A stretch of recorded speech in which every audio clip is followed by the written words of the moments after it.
The slave traders of Savannah kept their ledgers with the discipline of bankers. One column for age, one for condition, one for skill, one for purchase price, resale price, and the margin earned between them. Human lives reduced to arithmetic, but in a surviving account book dated October 1848, one line refuses to behave like the others. Lot 63, black woman, approximately 27 years old, trained in household work, unable to speak, purchased for $1,180, returned 6 days later, sold again, returned again, then again. 13 sales in 38 months. Every buyer lost money. Every buyer demanded that the next transaction happen immediately. And by the end, men who normally argued over $10 were surrendering hundreds just to make sure she did not spend one more night under their roof. Two of those men abandoned profitable properties. One freed the 42 people he held in bondage before sunrise. A ship captain turned his vessel around 3 days into a commercial voyage, brought her back to Georgia, and never carried enslaved cargo again. Then, in 1852, the trading firm responsible for most of her sales removed every page connected to Lot 63 and claimed rats had destroyed the paper. The surrounding pages were untouched. Only hers were gone. They tried to erase the transaction. What they could not erase was the question. What happened after dark that made rich men choose financial ruin over keeping one silent woman for a single night longer? The paper trail is incomplete. Some names survive only in private copies. What follows is the pattern those fragments preserve. Savannah in the late 1840s was a city built to make cruelty look respectable. Cotton moved through its warehouses by the bale. Rice moved downriver from plantations carved out of marshland. Ships waited at the wharves while clerks calculated freight, insurance, and human cargo with the same ink. The city's wealth was visible in white columns, polished silver, imported carpets, and counting rooms where men discussed profit beneath portraits of their ancestors. But the wealth depended on a system designed to convert people into property. On sale days, buyers filled the yards near the river and examined enslaved men, women, and children as if they were livestock. Teeth were checked, arms were pressed, scars were counted, skills were tested. Families were separated because the market valued bodies individually, not the bonds between them. The firm of Vale and Rook operated one of the busiest private marts in the district. Gideon Vale, the senior partner, was 48 years old and proud of being called a careful man. He did not shout during sales. He did not drink while conducting business. He kept his cuffs clean and his sums exact. He believed professionalism made him different from the brutal men who enjoyed the violence of the trade. That belief allowed him to sleep. It also explains why Lot 63 disturbed him before she had even been sold. She arrived on a damp morning in October with forged papers, though Gideon did not know that yet. The bill of sale claimed she came from the estate of a dead planter in Liberty County. The document described her as healthy, obedient, trained in sewing, food service, and care of children. No family was listed. No previous owner was identified. The signature at the bottom looked rushed, and the ink used for the date was darker than the rest of the page. Gideon noticed all of it. He noticed something else. The woman stood in the holding yard with her hands folded at her waist, not submissive, not defiant, simply still. She had dark brown skin, a lean working build, and a faded indigo cloth wrapped over her natural hair. A narrow scar crossed the inside of her left wrist. Her dress was plain, coarse cotton, repaired so many times that the patches had patches. When Gideon asked her name, she looked at him but gave no answer. The porter tapped his throat and explained that she could not speak. So Gideon entered her as Lot 63. No name, just a number. The first buyer was Elias Wren, a cotton factor whose townhouse faced one of Savannah's shaded squares. Wren had recently lost his wife to fever. He had 2 daughters, 9 and 11, and wanted a household servant who would move quietly, follow instructions, and never repeat private family conversations. A woman without speech seemed ideal. He paid $1,180, a premium price, because her hands showed the fine calluses of someone trained in needlework rather than field labor. Gideon watched her leave in Wren's carriage. For 6 days, nothing appeared unusual. She mended clothing. She prepared the girls' rooms. She learned the household routine after seeing it once. She ate little but enough. She never resisted an order. During daylight, Wren later admitted, she was the most efficient servant he had ever purchased. The trouble began at night. On the second evening, Wren's younger daughter woke to a vibration in the floorboards. Not a voice, not music. A single low tone that seemed to rise through the house from somewhere below. The child opened her bedroom door and found the woman standing at the far end of the corridor. She was facing the wall, perfectly still. The girl called to her. The woman did not turn. Then the tone stopped. The next morning, Wren dismissed it as humming. On the third night, he locked the servant's stairwell. At 2 in the morning, he woke with the sensation that someone had entered his room. The woman stood beside the desk where he kept his business papers. One hand rested on a closed account book. Wren knew the book immediately. It contained records from 1844, the year he had arranged the sale of a free black sailor by falsely listing him as a fugitive slave. The sailor had shown papers proving his status. Wren had destroyed them. He had told himself the man was probably lying. He had told himself the buyer would never know. He had told himself business required decisiveness. For 4 years, he had not thought about the sailor once. Now the woman stood with her hand on that exact book. She could not have read its spine. There was no label. She could not have known what it contained. Wren ordered her away. She looked at him, and in the quiet that followed, he heard chains dragging across a ship's deck. There were no chains in the room. The sound lasted only a few seconds. But Wren said he suddenly saw the sailor's face with unbearable clarity. Not as property, not as a problem, as a terrified man trying to prove he belonged to himself. Wren did not sleep again. At dawn, he put Lot 63 in a carriage, drove straight to Vale and Rook, and demanded that Gideon take her back. Gideon reminded him that the sale was final. Wren offered to lose $200, then $300. Finally, he said, "Keep half. Just get her out of my house." Gideon agreed to repurchase her for $840. He asked what she had done.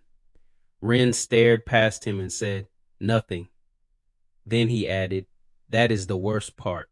He left without collecting the proper receipt. Gideon wrote the resale into the ledger. Under remarks, he added one word: unsuitable. It was the first lie the book told about her. It would not be the last. The second buyer was Judge Amos Calder. Calder had served on the county bench for almost 20 years.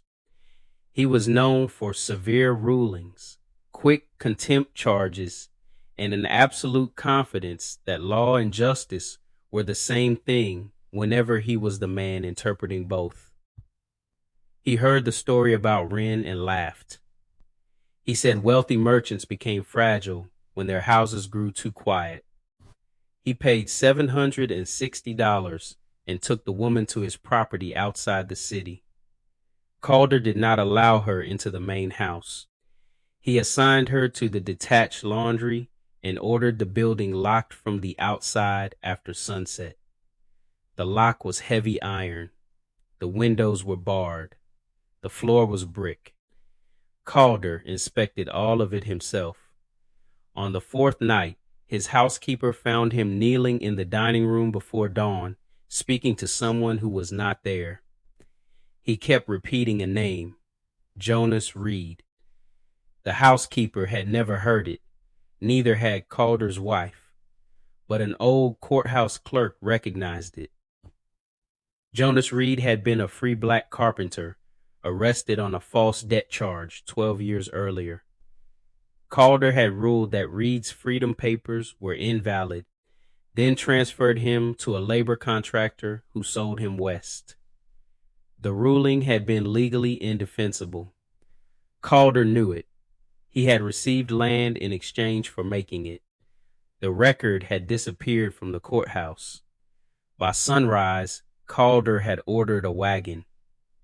When the housekeeper unlocked the laundry, Lot 63 was inside, seated on the floor, exactly where she had been left. The iron lock had not moved. Calder refused to look at her.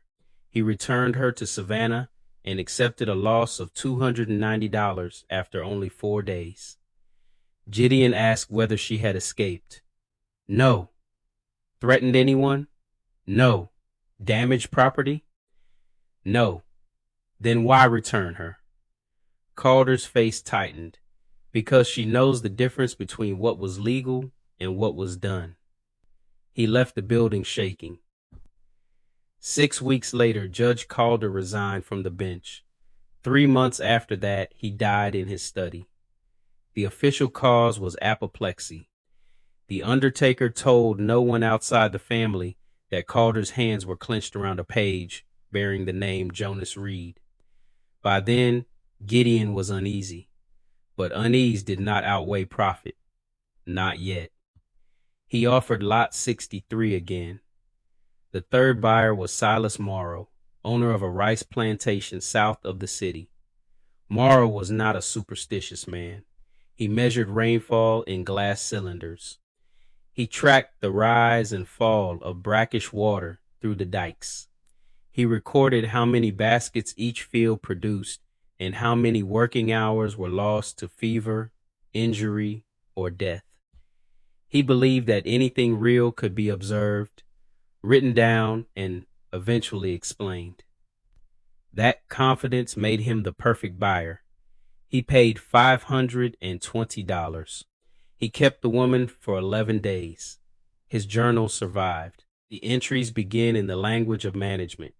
Day 1. The woman understands gesture quickly. Work quality high. No speech. No resistance. Day 3. Other house servants avoid sleeping in the room with her.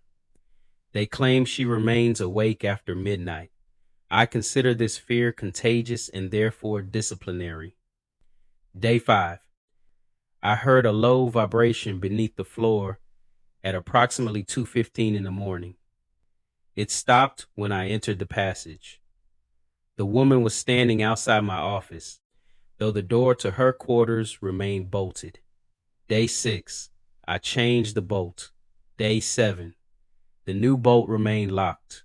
The woman was found on the upstairs gallery before dawn. There is no exterior stair to that gallery. The columns are smooth. No ladder was present. I questioned the watchman. He saw nothing. Day 8. She entered my office again. No, that statement is inaccurate. I did not see her enter. I discovered her standing before the cabinet that holds private plantation accounts. Her hand was resting on the drawer containing the 1846 lists. I have never shown those lists to my wife, my overseer, or my attorney. The 1846 list documented the winter sale of 19 people from Morrow's plantation. 7 were children. Morrow had separated them from their parents because younger buyers brought higher prices when sold individually. He had calculated that family sales would reduce revenue by 17%. The number appeared in his journal twice. 17%. He had written it as a business improvement. On the 9th night, he dreamed he was inside the sale yard. But he was not watching from the rail. He was 6 years old. A stranger was pulling him away while his mother screamed his name. He woke on the floor with blood in his mouth from biting his tongue. Lot 63 stood in the doorway. She made no sound. Morrow wrote that her silence did not feel empty. It felt crowded. Crowded with every voice he had refused to hear. Day 10. I am experiencing tremors in both hands. I cannot complete columns of figures. Every number becomes a face. Day 11. I will return her tomorrow. There are limits to observation. There are facts that do not become safer merely because a man has named them. Morrow brought her back in the rain. He accepted $300. He did not negotiate. Before leaving, he took Gideon by the arm and said, "Do not put her in a house with a man who has spent his life explaining himself to himself." Gideon asked what that meant. Morrow answered, "You will learn." The price kept falling. 400, 280, 190. Each sale followed the same sequence: daylight competence, nighttime unease, a locked door that proved meaningless, a private object she should not have known existed, then memory, then confession, then panic. A brickmaker bought her and assigned her to carry clay molds. On the 3rd night, every kiln on the property went cold, though the fires had been fed. The brickmaker insisted she had sabotaged them. His workers swore she had never left the women's quarters. He returned her anyway. A timber contractor bought her for $190 and kept her in a camp miles from the nearest town. 2 nights later, he woke screaming the name of a worker crushed beneath a falling pine because the contractor had refused to replace a frayed rope. The death had been ruled accidental. The contractor knew it had been preventable. He sold the camp within a month. A planter on the Ogeechee River purchased her for $140. His 14-year-old son disappeared before dawn on the 5th day. They found the boy standing waist deep in marsh water nearly a mile from the house, staring at a drowned burial ground where enslaved workers had been placed without markers. The boy said the woman had called him. Everyone reminded him she could not speak. "I did not hear her with my ears," he said. The planter returned her before sunset. By the 8th sale, men no longer asked why the price was low. They already knew. In taverns near the wharf, traders called her the quiet account. Planters called her the night witness. Enslaved people who heard the stories used no such names. They said only that some debts had learned how to walk. Gideon tried to keep the rumors from damaging his firm. He told buyers the previous owners were weak, hysterical, or drunk. He blamed fever. He blamed guilt brought on by illness. He blamed the damp coastal air. He blamed everything except the woman. Then a ship captain named Lucian Pike offered a solution. Pike commanded a coastal brig called the Mercy Jane. The name was not a joke, though it should have been. The ship carried cotton, timber, tobacco, and enslaved people between Savannah, Mobile, and New Orleans. Pike believed distance would end the problem. He paid $90 for Lot 63, less than Gideon had once charged for a good dining table. She was placed in the forward hold with barrels of turpentine and locked below deck. The Mercy Jane left Savannah under clear skies. For the first day, the voyage was uneventful. On the second night, a deckhand woke shouting that he could smell burning hair. There was no fire. Another sailor confessed that he had killed a man in Baltimore during a dockside fight and escaped before the police arrived. A third began begging forgiveness from a brother he had abandoned after stealing their inheritance. By dawn, half the crew had slept badly. By the third night, no one would go below alone. Pike became furious. He accused the crew of feeding one another's fear. He took a lantern and entered the hold himself. The woman sat against the hull, hands folded. The ship creaked around her. Pike demanded that she stand. She did. He demanded that she look at him. She did. Then the lantern flame narrowed. Pike heard 3 men pounding from inside a locked warehouse. Years earlier, before he owned the Mercy Jane, Pike had invested in a storage building in Philadelphia. His partner set fire to it for insurance money. 3 night watchmen were trapped inside. Pike had known the plan. He had not lit the match. He had simply remained silent. The insurance payment bought his first share in a ship. For 15 years, he had treated that distinction as innocence. Now, inside the hold, he smelled smoke so thick he dropped the lantern. The flame went out. In the darkness, the woman's low tone began. It was not loud. It did not need to be. Pike later said, the vibration seemed to move through the ribs of the ship and into the bones of every man aboard, and with it came the sound of fists striking a warehouse door. Again, again, again. Pike fled the hold. At sunrise, he ordered the Mercy Jane turned back toward Savannah. He abandoned a profitable cargo contract in Mobile and paid penalties large enough to threaten the ship's insurance. When he reached the wharf, he brought Lot 63 directly to Gideon. He refused repayment. He refused a receipt. He refused even to step inside the mart. What did she do? Gideon asked. Pike looked at the warehouse roofs along the river. She corrected the account. Then he walked away. Within 6 months, Pike sold the Mercy Jane.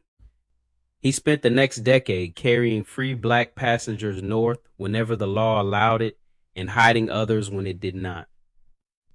No public explanation survives. Only a line in his personal Bible written beside the book of Amos. A man may escape the court. He cannot escape the witness he carries inside himself. Lot 63 returned to Gideon in January 1851. She had now been sold 11 times. She looked no older. That detail appears in 3 different letters. Whether it was literally true or simply how frightened men remembered her is impossible to know. But all 3 describe the same thing, the same calm face, the same steady eyes, the same scar on the wrist, the same indigo head covering, as if time had moved through every house except her. Gideon attempted 2 more sales. The 12th buyer lasted 2 nights. The 13th lasted less than 1.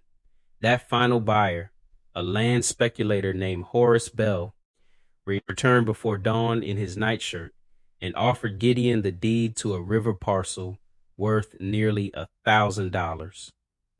Not to purchase her, to make sure Gideon never sold her to him again. That morning, Gideon closed the yard.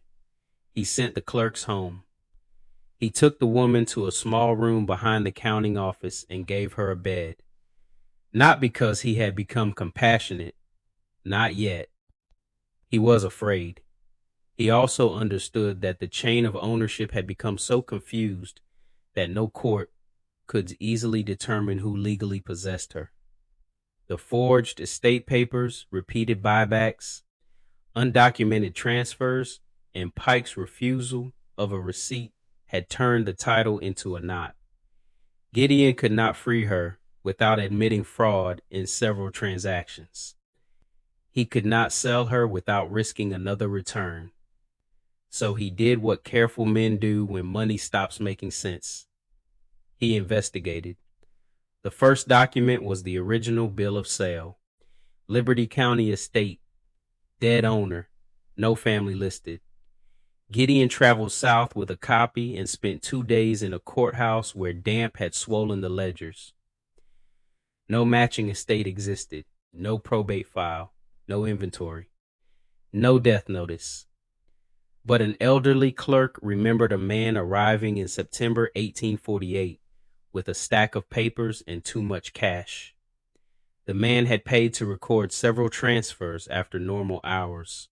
His name was Owen Bell. The surname caught Gideon's attention. Horace Bell, the final buyer, was Owen's cousin. The clerk said Owen had represented a plantation owner named Josiah Bell, who lived on an island property accessible only by tidewater. Josiah Bell died in November 1848, 2 months after the woman entered Gideon's yard. The official cause was heart failure. The clerk lowered his voice. People said he went mad first. Gideon followed the trail to a retired plantation bookkeeper named Nathan Sloan. Sloan lived alone above a cooper's shop and kept old business papers because he trusted paper more than memory. At first, he denied knowing anything. Then Gideon placed a description of Lot 63 on the table. Black woman, late 20s, mute, indigo headcloth, scar inside left wrist. Sloan stopped breathing for a moment. Mara, he said. It was the first name Gideon had ever heard connected to her. Sloan refused to say more until Gideon promised the woman would not be sold again. Gideon made the promise. He did not yet know whether he intended to keep it. Sloan opened a locked trunk and removed a narrow book bound in cracked brown leather. The Bell Increase Ledger. The word increase referred to births, not lives, not children. Increase. The book listed women by first name, estimated fertility, previous births, health, and projected sale value of future children. Mara's name appeared on 7 pages. Purchased in 1843 from a trader out of Augusta, age estimated 22. House trained, mute from unknown cause. First child, female, born March 1845, removed at 7 months. Sold under the name Esther to a buyer in Alabama. Second child, male, born August 1846, removed at 5 months. Sold to a broker bound for Louisiana. Third child, male, born September 1848, died after 9 hours. Beside the final entry, Josiah Bell had written one sentence.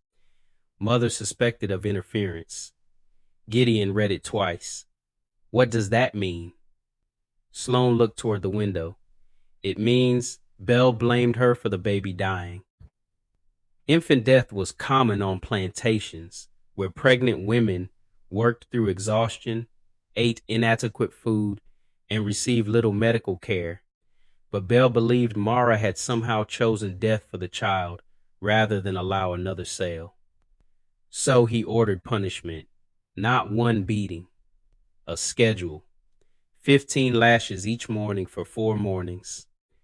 Sloan had entered it in the same ledger used for crop loss. On the 4th day, the overseer raised the whip for the 60th strike. Mara turned her head. She looked directly at Josiah Bell. And for the first time anyone on the plantation remembered, she made a sound. A low sustained note. 5 seconds, perhaps 6. Sloan said every horse in the yard pulled against its reins. The overseer lowered the whip. The people forced to watch stopped breathing. Josiah Bell went white. The sound ended.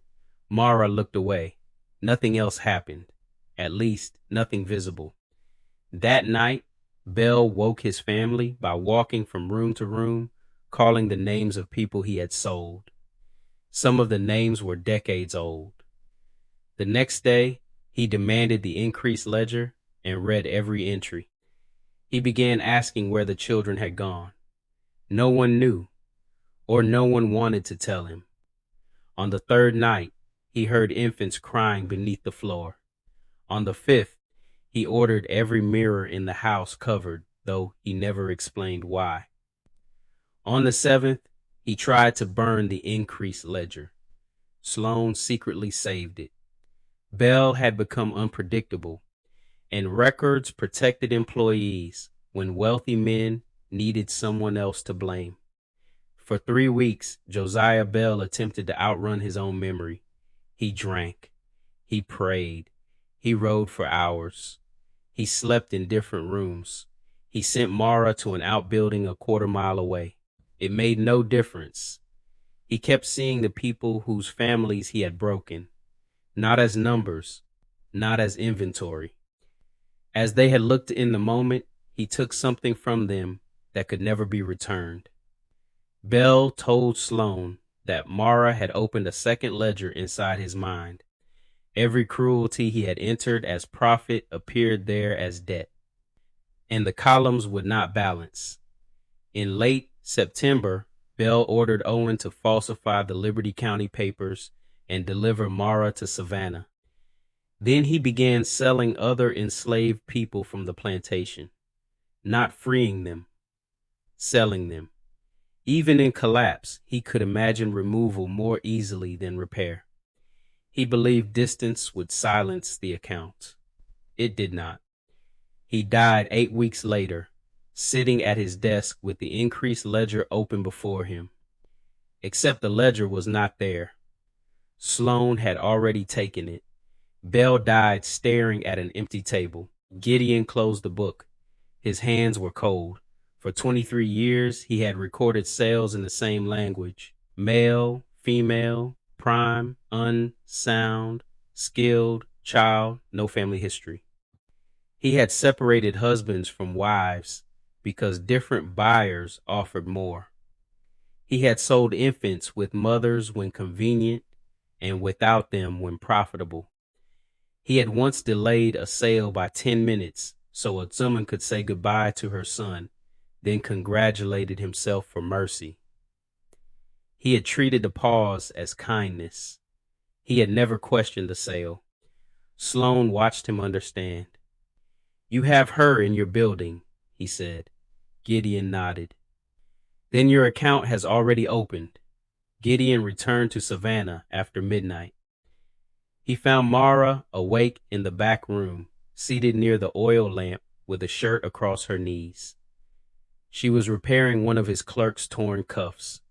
He placed the increased ledger on the table. Her hands stopped. For the first time since he had known her, calm left her face. Not fear, recognition.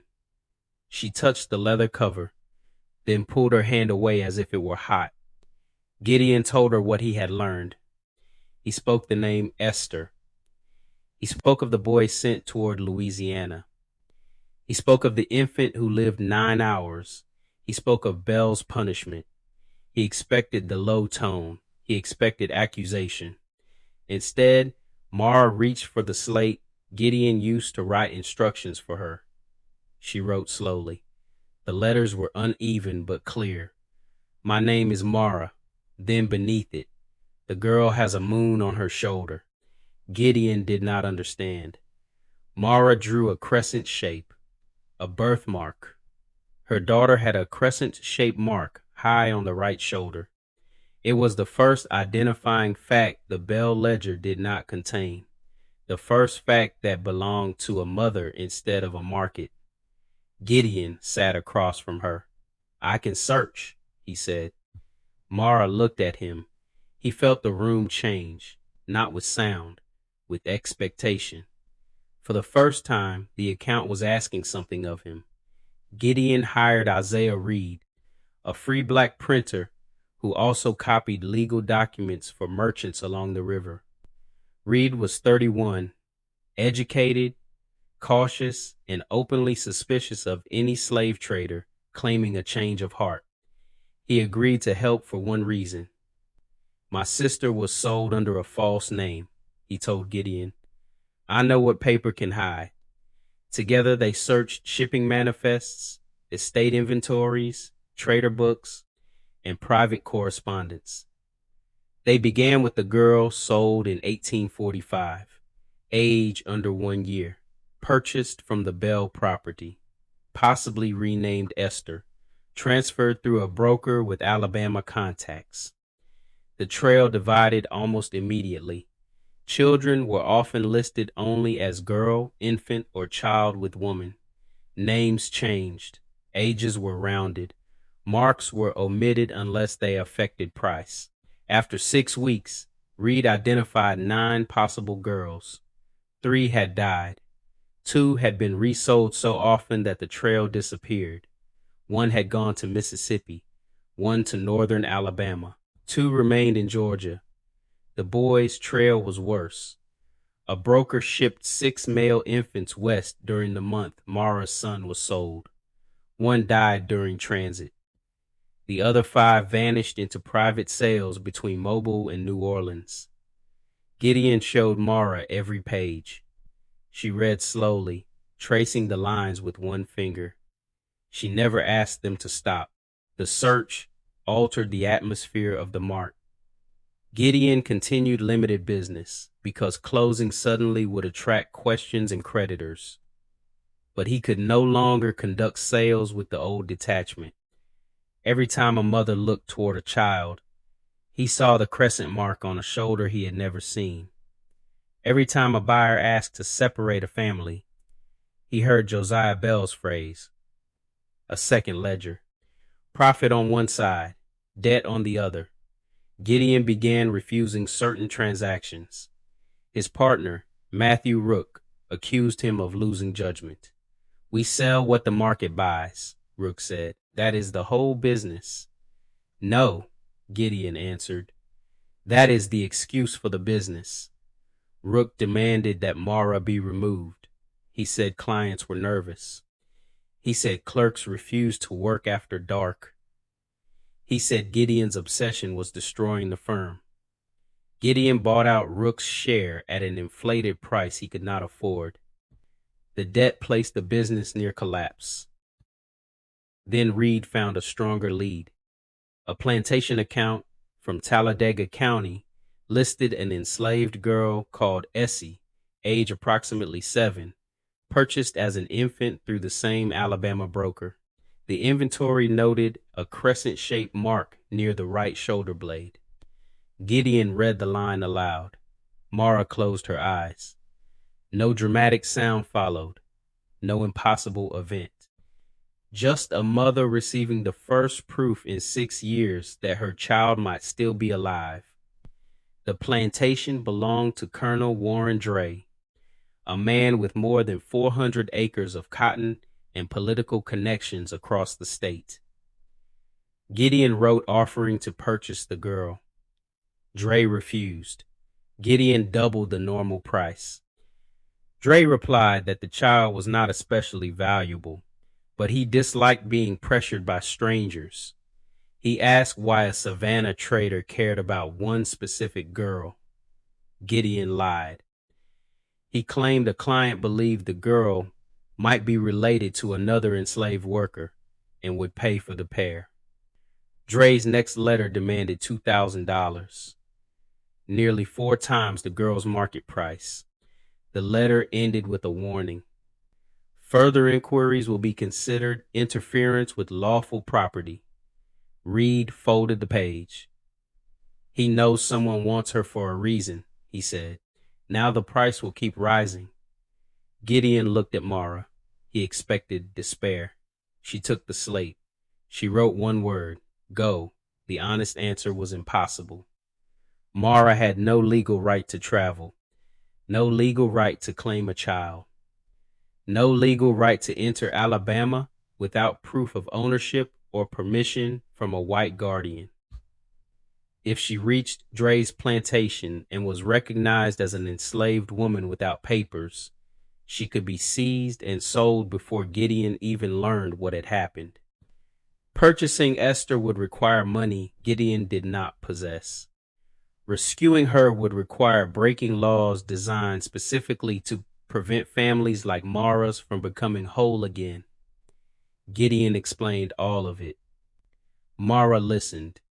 Then she turned the slate over and wrote again. Go. That word forced the choice, not between safety and danger. There was no safe path. The choice was between the danger of acting and the certainty of doing nothing. Isaiah Reed knew free black mariners who moved messages along the coast. Lucian Pike, the former captain of the Mercy Jane, knew which customs officers could be bribed and which could not. A Quaker merchant in Philadelphia had contacts with anti-slavery groups capable of tracing sales through northern banking records. The plan formed slowly. Mara would not go directly to Alabama. She would leave Georgia first. A crew of free black oyster fishermen would carry her north through the tidal inlets to a vessel willing to hide her. From there, she would reach Wilmington, then move through safe houses toward Philadelphia. Once free soil and reliable allies surrounded her, the search for Esther could continue through intermediaries. It was not rescue, not yet. It was movement, and movement was the first thing slavery had always denied her. Before departure, Gideon prepared forged papers identifying Mara as a free domestic worker traveling under contract. The papers were imperfect. No document could make the journey safe. He gave Reed every record they had found and sold a warehouse share to finance the network. On the night of March 17, 1852, rain moved across the Savannah River in thin silver sheets. Mara wore a dark wool shawl over her indigo headcloth. She carried one bundle. Inside were spare clothing, dried food, the copied search records, and the increased ledger. Gideon had offered to keep the book. Mara refused. It was the only surviving document that connected her to all three children. It was also evidence of what had been done. At a marsh landing beyond the city lamps, two fishermen waited beside a narrow boat. Reed stood with them. Pike watched the road. No one spoke more than necessary. Mara stepped into the boat. Then she turned back. She took out the slate one final time. Gideon expected gratitude, perhaps forgiveness. She wrote, "A debt is not paid because the man who owes it feels sorry." Gideon read the sentence. The rain tapped the slate. Mara erased it with her palm and wrote beneath it, "But he can stop adding to it." She handed him the slate. Then the boat moved into the reeds. Gideon watched until the darkness closed behind her. He never saw her again. For 3 months, no news came. Then Reed received a coded letter. Mara had reached Philadelphia. She was safe. She was working in a boarding house that sheltered people arriving from the South. The search for Esther continued. Gideon closed the sale yard to family separations immediately. Within 6 months, he stopped selling children entirely. Customers left. Creditors tightened terms. The firm's profits collapsed. By 1854, Vale and Rook existed only as a name on old invoices. Gideon sold the building. Part of the money paid his debts. The rest funded legal assistance for free black residents threatened with kidnapping and for people attempting to purchase relatives out of slavery. It did not repair the harm he had caused. Gideon knew that. He never described his later actions as redemption. In one letter, he wrote, "A thief does not become innocent because he returns one coin from a purse he emptied, but the trade ended for him. And because his files contained decades of routes, names, and hidden partnerships, he He quietly gave information to anti-slavery networks that helped others disappear from the market before they could be sold south. Lucian Pike joined him. Silas Morrow, the rice planter who had kept Mara 11 days, freed 6 families in his will and ordered that they receive a portion of the plantation's cash accounts. Elias Wren attempted to locate Jonas Reed, the free sailor he had sold. He never found him. He paid money to Reed's surviving sister anyway. She returned it. Some debts could not be converted back into currency. The men who encountered Mara did not all become good. Some merely became afraid. Some sold her and continued their lives. Some treated conscience as another illness to be escaped, but a few stopped. That was the only power history can prove. Not that Mara caused locks to open. Not that she stood outside second-story windows. Not that her voice traveled through ship timbers. Those details survive in frightened men's accounts, and frightened men are not always reliable. What can be documented inside the story's surviving paper trail is simpler. Men who had spent years participating in slavery without visible remorse began confessing specific acts after she entered their homes. Several left the trade. One ship captain abandoned a profitable route. One trader used his records against the system that had enriched him. And somewhere between Savannah and Philadelphia, a woman the law treated as property recovered her name. The next clear trace appeared in 1858. A Philadelphia Aid Society recorded payments to a silent black woman named Mara Vale. The surname may have been borrowed from Gideon's forged papers. The entry says she provided food, bedding, and exceptional comfort to newly arrived women searching for children sold away from them. No age is listed, no place of birth, no description beyond one line. Unable to speak, reads and writes with care. Then the war came. Union blockades closed southern ports. Armies moved through Georgia. Plantations broke apart. People who had been recorded as assets walked away from fields, kitchens, workshops, and houses and began the dangerous work of finding spouses, parents, and children scattered across states. Newspapers filled with notices, mothers seeking sons, husbands seeking wives, brothers seeking sisters, names, ages, scars, last known owners, fragments of memory. The country had created a market for separation. Now freedom created a nation of searchers. In 1866, Gideon received a letter from Ohio. The handwriting was not Mara's. The writer identified herself as Esther Green. She said she had been born in Georgia and sold into Alabama as an infant. She said a crescent-shaped birthmark marked her right shoulder. She said a silent woman had spent 14 years looking for her. The letter contained only 4 sentences. Mr. Vale, my mother found me after the soldiers came. She says you helped preserve the trail. I want you to know that she calls me by the name she gave me before I was sold. Nella. Gideon read the letter until the folds tore. There was no mention of Mara's son, no proof that he had survived, no description of how mother and daughter had reunited, no explanation of where they lived. Perhaps the letter was genuine. Perhaps Gideon, old and ill, wanted to believe too badly. But Isaiah Reed confirmed the handwriting belonged to a young woman working with freed families in Cincinnati. A woman called Nella, Mara's daughter. Gideon died the following year. Among his papers was the slate Mara had used on the night she left. The first sentence had been erased by rain and her own hand.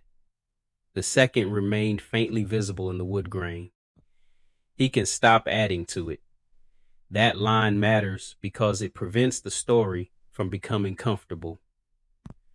Mara's presence did not erase what those men had done. Their fear did not restore sold children. Their tears did not cancel profit. Their later charity did not transform exploitation into innocence.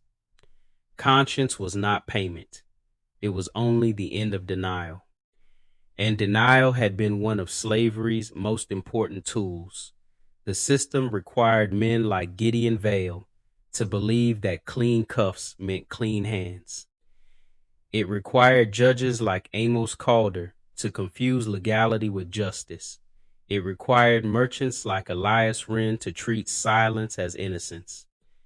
It required planters like Silas Morrow to turn mothers into percentages and children into projected return. Mara disrupted that machinery without giving a speech. She did not argue. She did not plead. She simply became impossible to ignore. In every house, the hidden account opened. A sailor sold illegally. A worker killed for the price of a rope. Children separated because 17% mattered more than a mother's grief.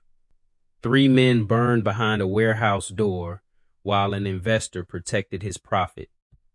The buyers called her cursed because that was easier than calling themselves guilty. They called her unnatural because admitting her humanity would have required them to examine their own. They said she entered locked rooms. Perhaps she did. Or perhaps the locked room was the part of the mind where they had stored everything they refused to feel. Either way, the result was the same. The door opened. The official ledger reduced her to lot 63. No family, no past, no voice. But the private record tells a different story. Her name was Mara. She was a mother of 3 children. 2 were sold. 1 died in her arms. She survived punishment intended to break her. She crossed 13 sale contracts, a coastal voyage, forged papers, and a country built to keep her from finding anyone taken from her. And still, she searched. In the end, the men who bought her kept losing money. But money was never the real loss. What they lost was the lie that allowed them to sleep. They tried to erase Mara from the ledger. Instead, she became the debt no one could balance.